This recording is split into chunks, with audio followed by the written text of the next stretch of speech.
Our scripture reading is from Matthew chapter 27, beginning at verse 27. The soldiers mock Jesus.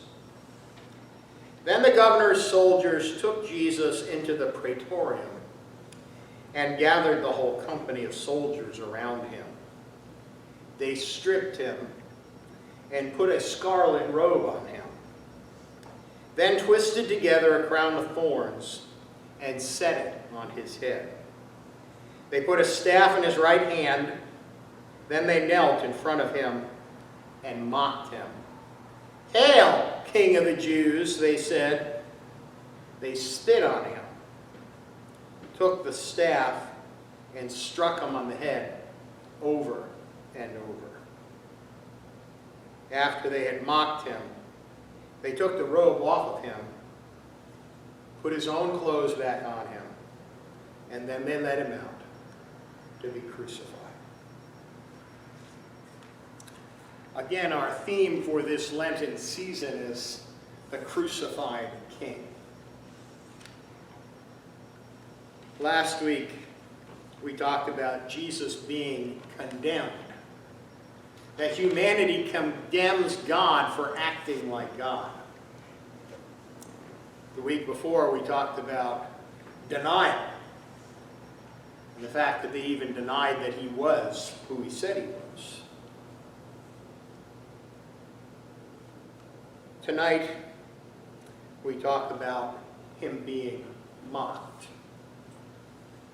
And I hope you see the progression in this. As they have condemned him, now the soldiers feel justified in mocking him. He's condemned as the King of the Jews.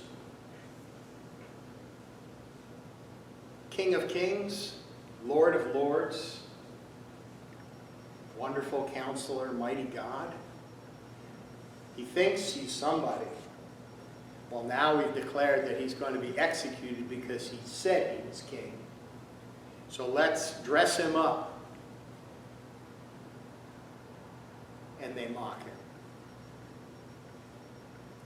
They dress him in a fine robe and put a crown of thorns on his head. Other scriptures say that they grabbed fistfuls of his beard and pulled it out. They slapped him. They beat the crown of thorns down on his head with this staff. Until, of course, the blood just ran everywhere. And then they spit on him. And they said, "Hail, King of the Jews." Nothing worse than being humiliated by a group of people. Publicly mocked. And in the midst of it all, the mocking is painful. Not just emotionally. He's being beaten and injured. And of course, we also know he was scourged, whipped. And Jesus just takes it.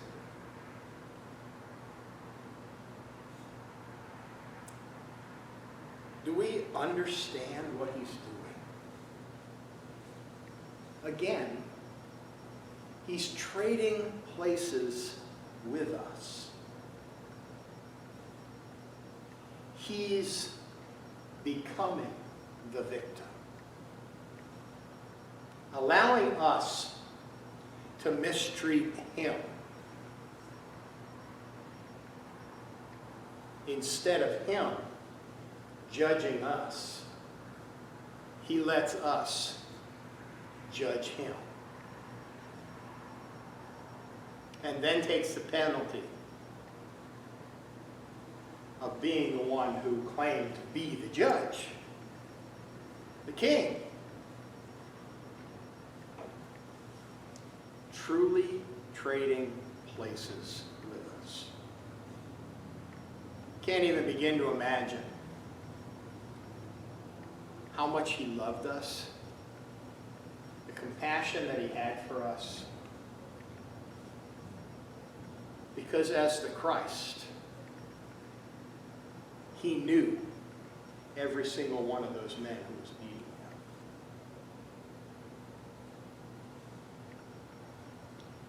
He had created them. They're his children.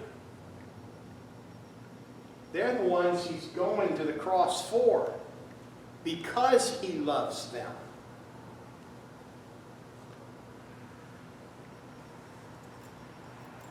And it's an interesting thing to talk to parents sometimes when, and all kids have at least a minor, if not a major, meltdown at some point where they just don't want to be under mom and dad's control.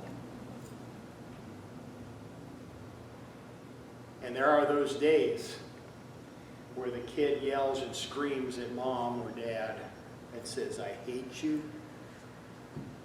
You're a horrible mom. You're a horrible dad."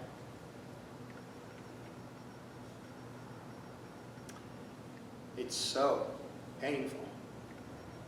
But here Jesus is. Beaten, exhausted, with a crown of thorns on his head, a purple robe, with them spitting at him and slapping him over the head with a rod. And all he can think about is how much he loves them. And that he's doing this for them because he's going to the cross to die in their place. And so here we are today. In the midst of this virus, in the midst of the uncertainty, and yet the one thing we do know, the one thing that is guaranteed is that Jesus never turned his eyes away from the goal. One of my college friends posted yesterday, I believe it was, he said, finish this sentence. The good news is. And immediately I posted, God has already saved us. Jesus already has this figured out. He already has the solution. He's already worked out the details. He's already set the plan in motion.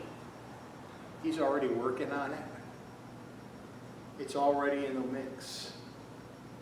And no matter what happens, he's got us in his grip. And he's going to take us to be with him, to rescue us, to save us, to forgive us. And so he comes again in these words. And he wraps his arms around us and he says, I love you. And I'm doing this for you. Rest in my love. So as you go to your homes and you sit 10 feet apart, and you go to the store and you keep your distance from everybody else, and you try to make as little contact as possible, never forget that Jesus is there with you. And he's got you in his grip because he loves you so much that he traded places with us, even to the point of allowing us to mock him and to abuse him, to willingly take the abuse so that he could take our sin onto himself and give us his righteousness.